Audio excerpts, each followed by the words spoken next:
Video kali ini, kita akan mengulas Legal Personality of International Organization.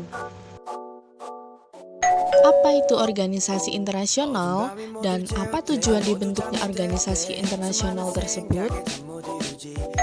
Organisasi internasional merupakan organisasi permanen yang dibentuk berdasarkan traktat yang bersifat multilateral oleh beberapa negara dan memiliki kriteria tujuan tertentu.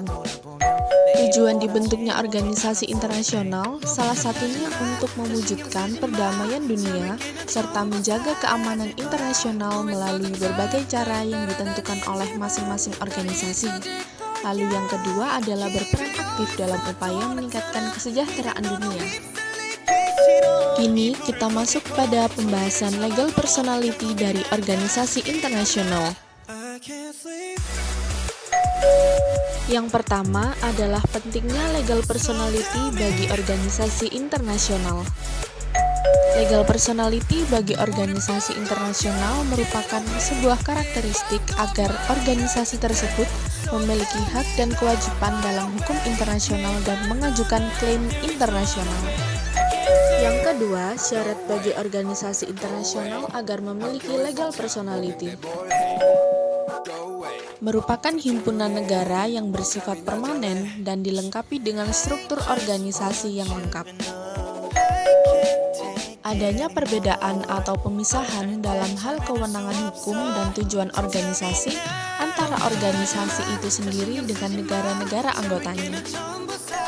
Kewenangan hukum dalam organisasi itu dapat diterima oleh pihak lain serta diterapkan dalam melaksanakan kegiatan pada ruang lingkup internasional. Adapun syarat khususnya yaitu memiliki kemampuan mengadakan perjanjian, adanya hak dan kewenangan secara hukum untuk memiliki aset-aset, adanya kemampuan mengajukan tuntutan terhadap negara anggota dan juga negara bukan anggota, lalu adanya perlindungan fungsional terhadap staf dan personalia. Ketiga, tentang pengaturan legal personality. Pengaturan legal personality suatu organisasi biasanya telah diatur di dalam charter masing-masing organisasi. Bisa juga jika diatur di dalam anggaran dasar pembentukan suatu organisasi atau the constituent treaty-nya yang mengatakan secara eksplisit tentang legal personality organisasi tersebut.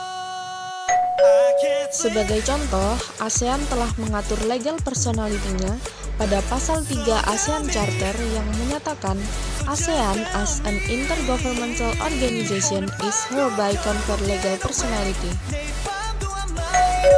WTO mengatur legal personality-nya pada artikel 8 Marrakesh Agreement yang berisi the WTO shall have legal personality and shall be accorded by each of its members such legal capacity as may be necessary for the exercise of its functions.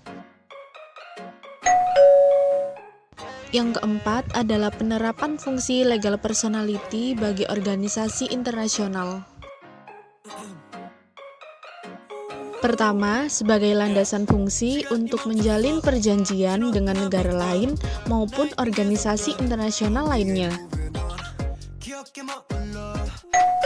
Contohnya, penerapan legal personality ASEAN dapat diilustrasikan dengan adanya perjanjian internasional yang dibuat oleh ASEAN.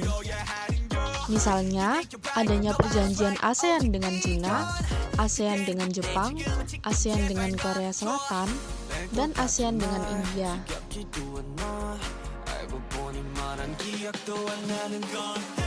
Kemudian untuk perjanjian ASEAN dengan organisasi internasional lain dapat kita lihat dengan adanya perjanjian ASEAN dengan Uni Eropa, di mana bentuk perjanjiannya adalah perjanjian perdagangan bebas. Fungsi kedua legal personality bagi organisasi internasional adalah sebagai dasar untuk penyelesaian sengketa yang terjadi antara negara-negara anggotanya. Pada kasus sengketa antara India dengan Pakistan mengenai wilayah Kashmir, SAARC bertindak sebagai organisasi internasional yang menengahinya. Sengketa ini dinilai sangat berpengaruh dan mengganggu perdamaian di wilayah Asia Selatan. Maka dari itu, SAARC sebagai organisasi internasional di lingkup Asia Selatan bertindak sebagai organisasi yang menengahi permasalahan tersebut. Ia bertindak sebagai mediator dan fasilitator antara India dan Pakistan dalam melakukan negosiasi yang menghasilkan sebuah kesepakatan untuk menyelesaikan sengketa Kashmir. Yang kelima adalah powers of legal personality. Legal personality secara basic meliputi kekuasaan dan fungsi. Kekuasaan umumnya dianggap mengalir dari delegasi oleh negara-negara anggota. Ada dua cara pemberian kekuasaan. Yang pertama secara eksplisit dan yang kedua secara implisit. Sebagai contoh kekuasaan secara eksplisit, FAO memiliki kekuatan untuk merekomendasikan nasional dan internasional tindakan yang berkaitan dengan misalnya konservasi sumber daya alam. Sedangkan WHO memiliki kekuasaan untuk mempromosikan dan melakukan penelitian di bidang kesehatan. Pemberian kekuasaan secara eksplisit sebenarnya dapat menimbulkan perdebatan interpretatif, namun keberadaannya tidak dapat diperdebatkan, bahkan meskipun kekuasaannya tidak pernah digunakan. Pemberian kekuasaan secara implisit. ICJ telah menegaskan bahwa kekuasaan tersirat atau kekuasaan implisit muncul dengan niat yang diperlukan. Artinya, kekuasaan berasal dari niat masing-masing organisasi pendiri. Yang keenam, perkembangan hukum internasional yang berkaitan dengan legal personality. International Court of Justice atau ICJ telah menetapkan bahwa organisasi internasional memiliki legal personality, dan menurut legal personality-nya itu memungkinkan suatu organisasi untuk menjalankan kekuasaan dan memiliki legal capacity. Keterkaitan khusus perkembangan hukum internasional dengan legal personality adalah hukum internasional memungkinkan suatu entitas berkembang dari waktu ke waktu menjadi organisasi internasional. Contohnya, beberapa organisasi yang awalnya bersifat privat seiring waktu berubah menjadi organisasi internasional, di mana organisasi tersebut memiliki legal personality internasional dan memiliki kekuasaan dan fungsi baik internasional maupun nasional sama seperti organisasi internasional pada umumnya. Kasus pertama, International Union of Official Travel Organization yang pada awalnya merupakan NGO, sekarang berubah menjadi WTO, yaitu World Tourism Organization.